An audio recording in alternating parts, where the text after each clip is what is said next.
Hi, welcome to the Body of Knowledge course. I'm Andrew Gibbons. This is day 5. And in the first 4 days, we looked at a variety of ways of understanding how to use your spine in the orientation of sitting. And we looked at different ways of bending the spine, side bending, forward and back, mostly forward. And then also ways of circling, using these ideas of folding and bending, but also using the spine as if it were a long stick, maintaining its full length as you moved. And today we're going to take a look at how these patterns of use in the spine support and generate locomotion, so that you can actually start to see how some of these patterns work when you actually move to change positions. And so we're going to take a look at this way in which you can simply walk with your pelvis on the stool.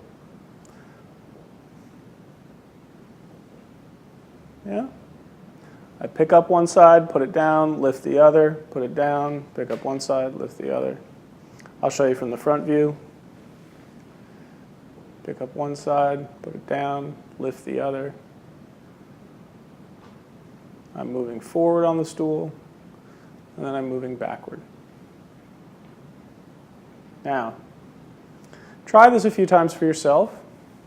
And just know that the middle of your spine here, the more you can relate the lifting of the pelvis to the middle of the spine, you'll notice my head is also moving, but I'm just going to talk about the middle of the spine for the moment, that the middle of the spine can respond when you lift that side of the pelvis.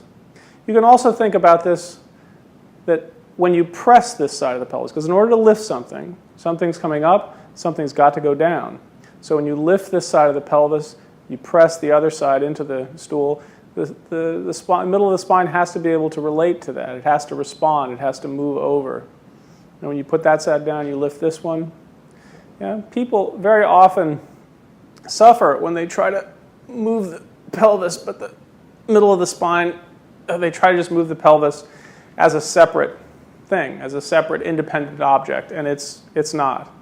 It gets much, much easier, much lighter to manipulate and organize your pelvis and really use it when you connect the sensation throughout your entire self. You see my head goes over here when I want to lift this. Because if my head doesn't go over there, I've still got all of this weight, and it's significant weight, that's still on top of this, and I'm trying to lift against that. I'm really working against myself.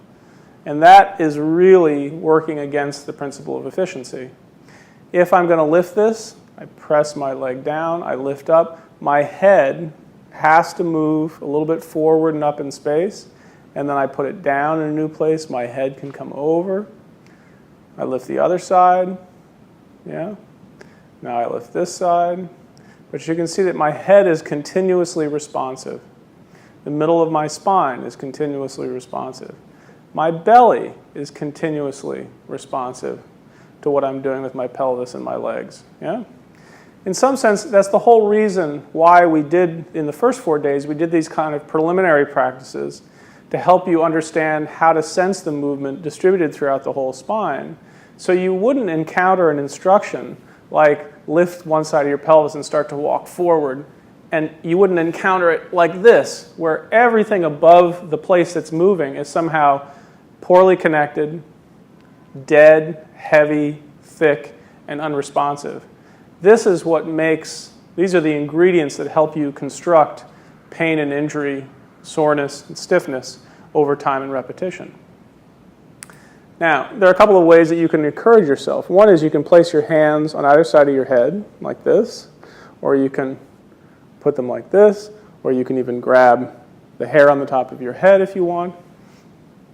But just to help you actually perceive, you use your hands all the time, so perceive that when you want to lift that side of the pelvis, the head has to move in response to it.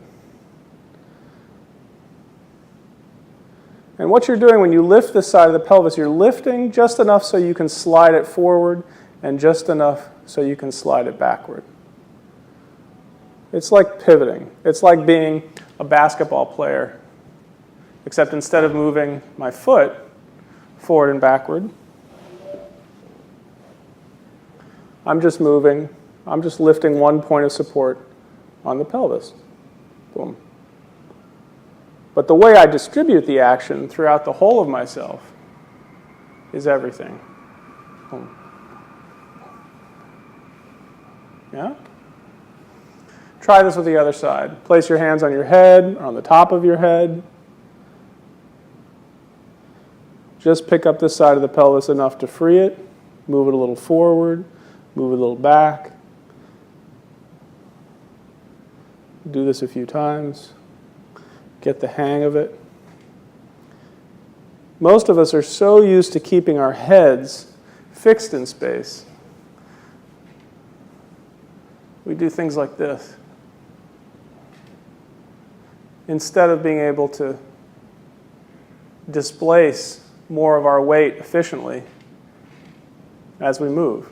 Yeah? So, take a small rest. If you want to remind yourself some of the circling that we did in the first couple of days, that's fine. Yeah? But to look at it from the side, notice that the knees, when I lift this side of the pelvis and go back, can you feel how this knee has moved further back from this knee? To go forward, this knee has to go forward. Doesn't necessarily have to. Maybe it does. Yeah. So this is another dimension of the movement, is as you're walking forward and backward, is to really make sure you can reach one knee forward of the other, and then to be able to pull one knee back. And as you start to get a better sense of it, you'll notice that, in fact, the synergy that takes place in order to move the pelvis and the spine like that, the synergy in the legs feels very much like in order to push one knee forward, you actually have to pull the other knee back into you. Shum. Shum. Like this. Yeah? The problem with the verbal instructions is that words come in a sequence and they tend to point at one particular thing at a time.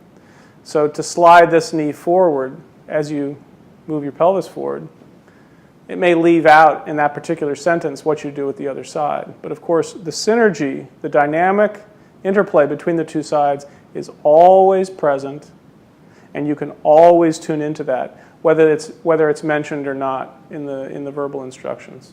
Yeah? Another variation, fold your arms like this, yeah, so that now you can become more aware of the movements of your chest.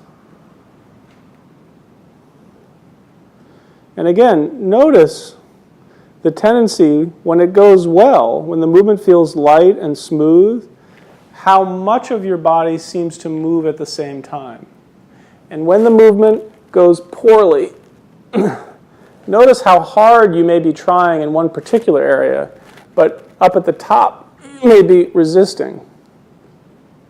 And that may give you a clue as to how to alter what you're doing to make your life easier, more efficient, more effective. Yeah? So that's the basic idea, that you take these patterns into walking on the chair. Now we can use some of the patterns that we worked with, like for instance in the first day with side bending. If you return to simply bending your spine and bending your head, you can see that these movements in the spine obviously involve the pelvis. And there's something about this shortening through here and the lengthening through here that has to do with being able to pick up this side off the chair. To try to pick it up without that bending, or to only bend in a certain small place down in my lower back, that's going to be really difficult. So why not use the full feature of the spine and then bend to the other side? so that my emphasis now doesn't have to be so much on making big movements with just my pelvis, but now I can really see how the pattern of the spine supports the action in the pelvis. If I bring my arms out to the side and I really, yeah, you can see how, yeah. I can, of course, keep my spine more or less non-bendy. I can use that idea of my spine like a stick. And I have to do something a little bit different in my hip joints to be able to move like this. This has a little more interplay in the spine. This has a little more interplay deep, deep down in the hip joints and in my legs in the way that they support the movement. Yeah? So this is something you can do at home. This is just another sort of level of integrating all these different patterns into movements that start to locomote you, start to actually move you forward. Yeah? Now, for a further form of study, let's go over to a table.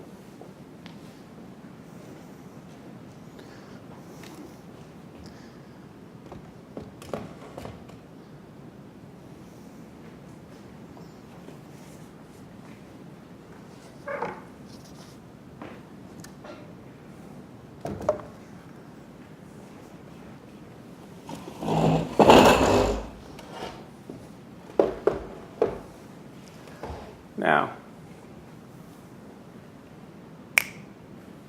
so in my case, the table is a piano, and we've got the lid down.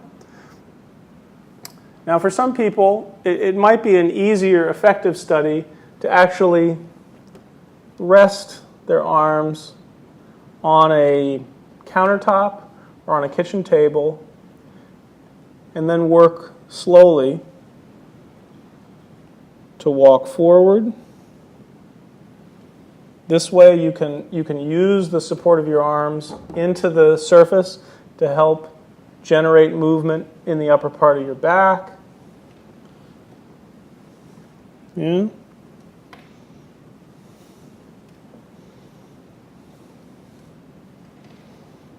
Yeah.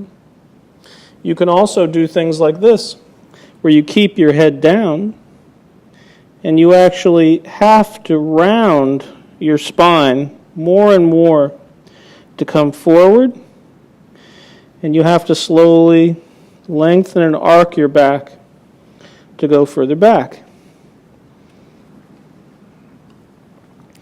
These kinds of variations will help you understand the value of having your head available to move when you move your pelvis. Just by having a certain practice where you actually rest the head, it's quite a bit, even though I'm resting, it's more, quote unquote, I'm resting my head, it's actually quite a bit more difficult to move my pelvis because I'm so much more limited in what I can do with my spine in that particular position. You can, of course, do variations like this, where you rest your arms here. This is a little bit less challenging for the shoulders. Plus, you can kind of push and pull with your hands. This is a great thing for older people that wake up in the morning and want to do some exercises here in the chair. You can, of course, challenge yourself also by folding the hands up behind the head. Now you're bringing a lot more weight higher up on the spine. And as you move, you're really having to manipulate all this weight up at the top more skillfully as you walk. Yeah? And if you want some other variations to try, there's some very simple ones. When the hip goes forward, you can take your head and turn it towards the hip. When the hip goes backward, turn your head away from it. Forward, away, towards the hip coming forward, away from the hip going backward. Yeah. Then you can try it where the head goes forward and away, so that both the head and the hip are turning essentially in the same direction.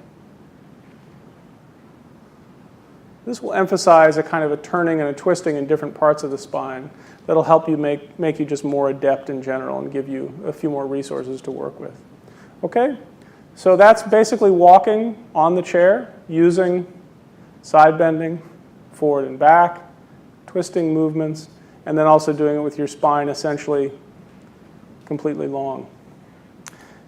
And that's it for today. Thanks so much for joining me. I'm Andrew Gibbons. This is the Body of Knowledge course. Thank you.